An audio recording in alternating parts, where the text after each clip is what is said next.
On today, I want to share my research on innovation profitability nexus in service firms and outlook of a small service economy. This research is fully posted in Google Scholar in case you want to read the paper in full. Um, this paper is motivated for two reasons. Number one, the paper is motivated because innovative solutions are constantly forcing firms to increase market power, and therefore competitive advantages are becoming temporary. Then we need to know what should we do if this is actually the issue. Then secondly, uh, the positive profit effect of innovation revealed by static model fails to account for the changing and adaptive nature of business operations. Therefore, my perception is that the static models of innovation are insufficient, as dynamic models should be the instrument of analysis that can fully reveal how innovation affects profitability. Definitely, there is a gap that exists in the literature, and this gap is what I am trying to fill with this study. And therefore, as existing studies have investigated the current subject with dynamic models, the evidence is still missing in the context of service firms of small economies. For example, Mai et al. And Bonamino, they have done a research in this area, but looking at their results, we find out that they did not focus on small service economies. And for this reason, I have chosen Norway because it's a small service economy and its service industry is renowned for innovation and development. So this analysis focuses on how innovation affects profitability in a small service economy of Norway. Uh, I shall be taking you through the research aim and questions, the method applied, the findings, the study implications, and the contribution in order to be able to explain how innovation affects profitability in my study. Uh, First, the research aim. My study investigates the dynamic interplay between innovation and profitability in the Norwegian service firms. And in order to achieve this aim, I have developed three research questions. Number one, how should a service firm's innovation be conceptualized for profit effects? And then number two, to what degree and how does innovation influence service firms' profitability in the immediate term? And number three, beyond the immediate term, how do the lag effects of innovation affect profitability in service firms? In trying to answer these three questions, I have used data obtained from the Norway's Community Innovation Survey and accounting information between 2010 and 2020. And in this very current study, I am focusing on two major variables. The dependent variable, which is the logarithm of profitability, which I measured as ordinary profit before tax. Some studies have measured it with different uh, proxies, but in my case, I have looked at ordinary profit before tax. Then the second important variable that I will be looking into in this very particular study is the main independent variable innovation. In order to measure innovation, I have followed the Aldieri et al. 2021 on joint innovation measures. And in this context,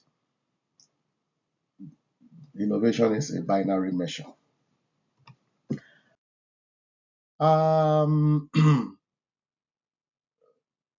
in the estimating the relationship between innovation and profitability in my study, I have considered the dynamic panel data model. And from what I have right now, this is more or less the general representation of the dynamic panel model, where YIV is the dependent variable, which is the profitability, is equal to the summation of all these variables on the right hand side, where the very particular term here is the lag values of profitability, that is to say the value of profitability in the previous year. How does it affect the current value in this model? Plus all the variables that are included here, which are considered exogenous in this very model. And this very particular W is actually the vector of predetermined or endogenous covariance. In my context, I am looking at innovation. And this very particular term here is the unobserved on individual farm level fixed or random effect that may correlate with this endogenous variable here, plus this term, which is the error that captures the unobserved influences on the dependent variable that changes over time and is not correlated with the explanatory variable. In order to further explain this variable, I actually represented the variable with how, the model with how my variables were fitted into it.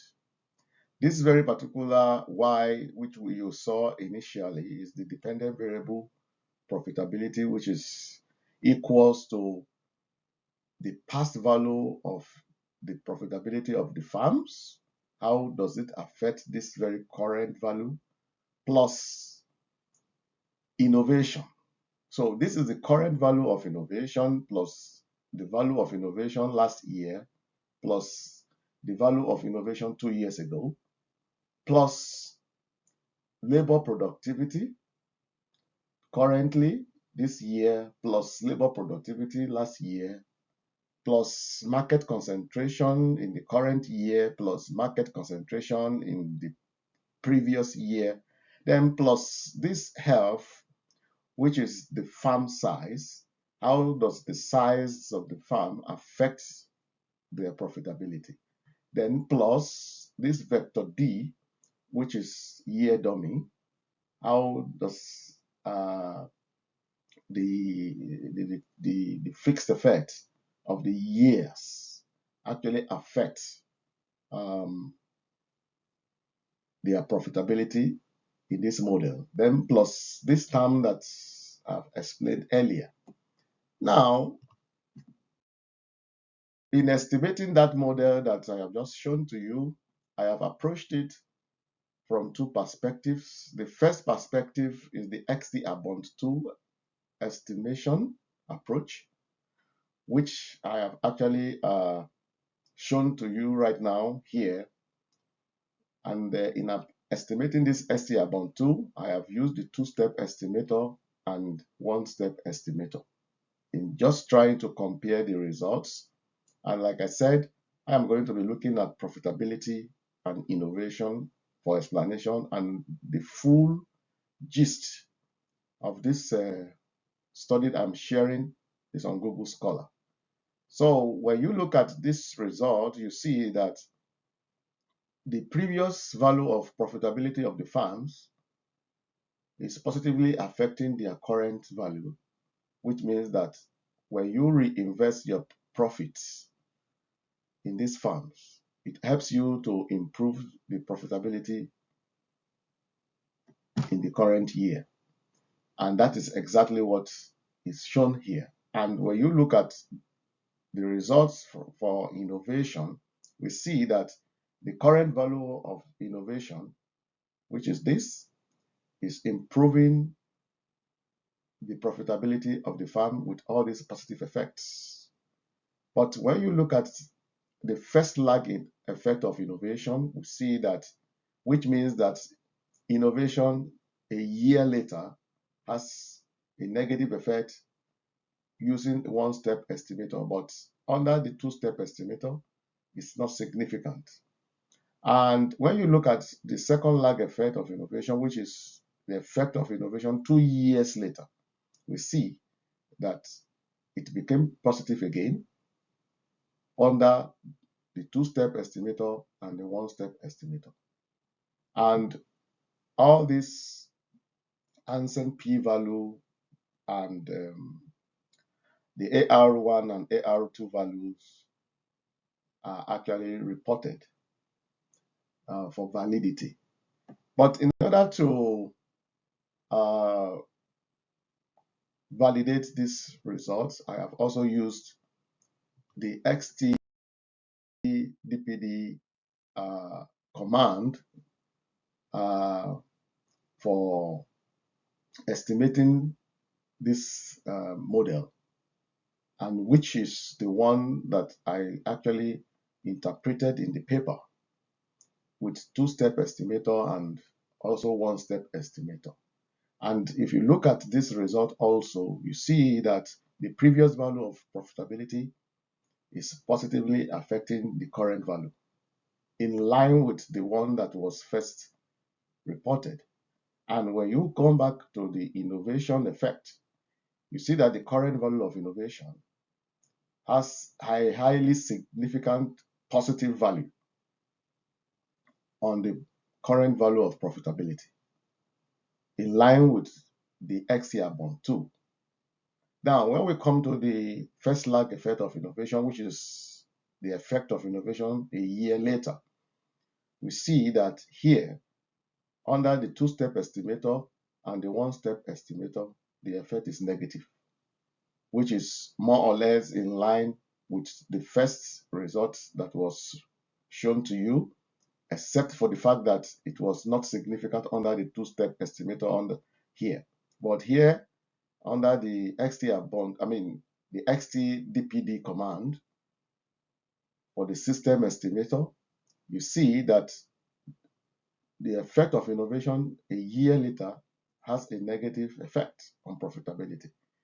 But 2 years later, we see that the effect of innovation became positive again, which means that this effect is not consistent, maybe based on other factors like market concentration, which is more or less a measure of competition, and the rest and factors that cannot be observed.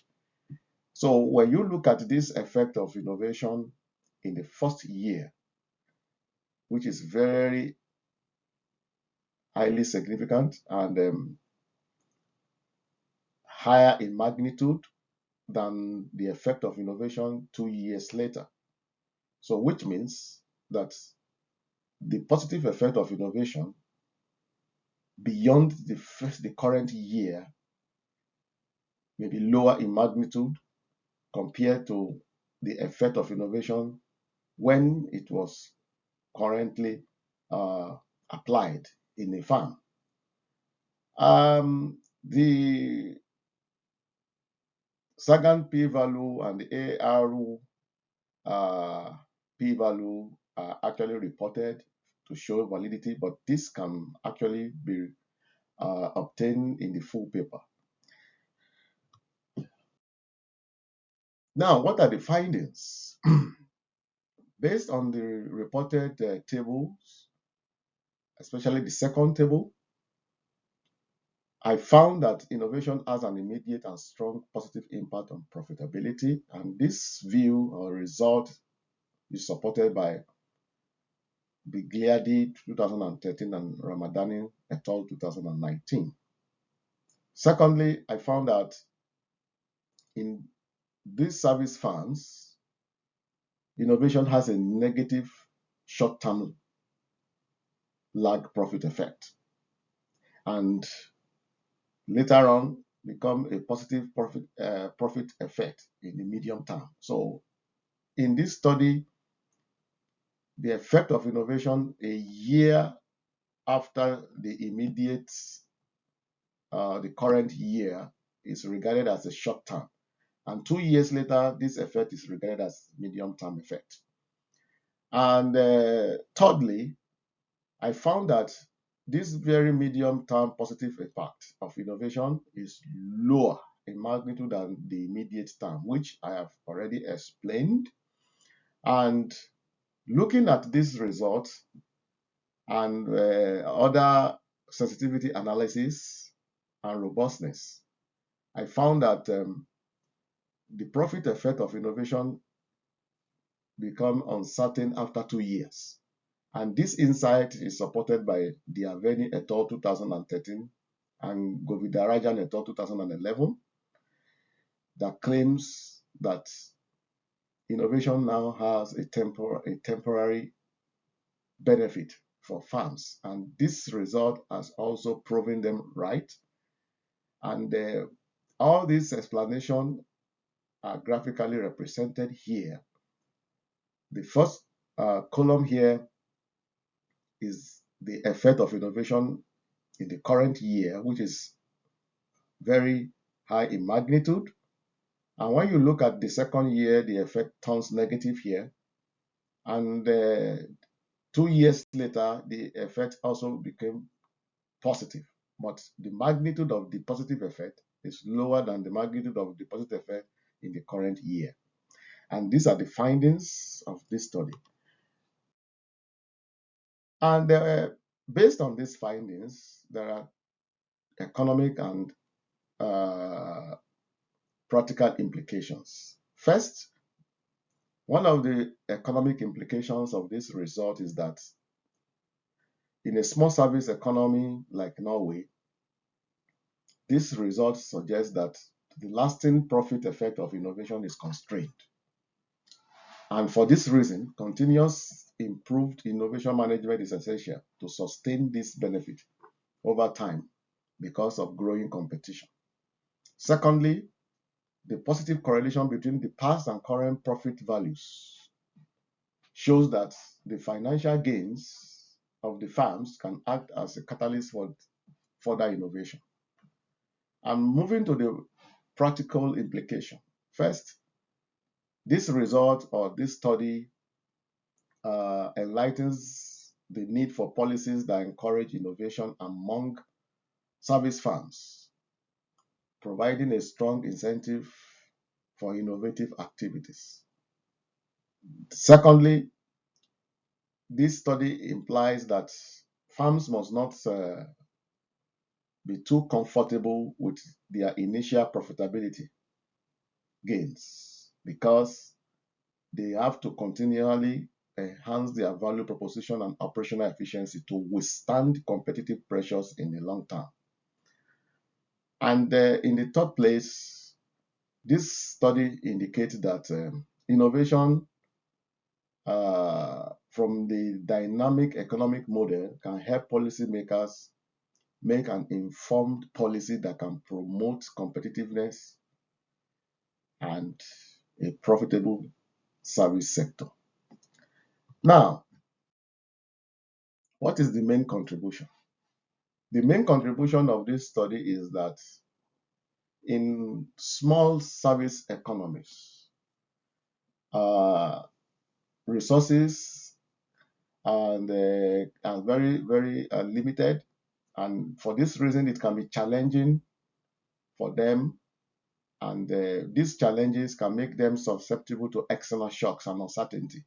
And therefore, most of the service firms operating in these small service economies, especially in the developed companies, can effectively innovate and sustain long-term profitability if they engage in continuous innovation management. And with this contribution, I have been able to come up with an insight into how innovation affects profitability in small service firms of a small economy, which the static model of innovation may not be able to explain.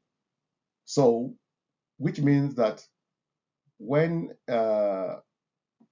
policymakers and decision makers are looking into the effect of innovation on profitability, the dynamic model of innovation is the way to go. And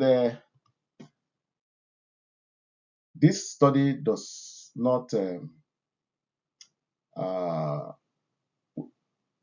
is not actually without limitations, and for this reason, further research are warranted. First, the insight from this study is tailored to a small service economy, and therefore it may not really apply to large economies the same way because of different market conditions. And in this case, researchers, we have to try to test this model on on service firms of large economies to see if the result will be the same. Especially in the case of the lag effects, because in larger economies, it is possible that the effect can extend to the long term. But here in my study, the effect is not beyond the medium term. Then, secondly, the insight is specific to the service sector in general. Therefore, applying them to other sectors, one, we have to be very cautious because of these potential differences in performance dynamics. For example, in manufacturing firms, innovation may affect their profitability differently from the service firms. And for this reason, I want to believe that I have been able to discover some insights which needs further research, especially in large economies and other sectors regarding innovation profitability nexus. Please, if you have any comments, go back to the paper on Google Scholar, read it, and drop your comment, and I'm ready to respond. Thank you.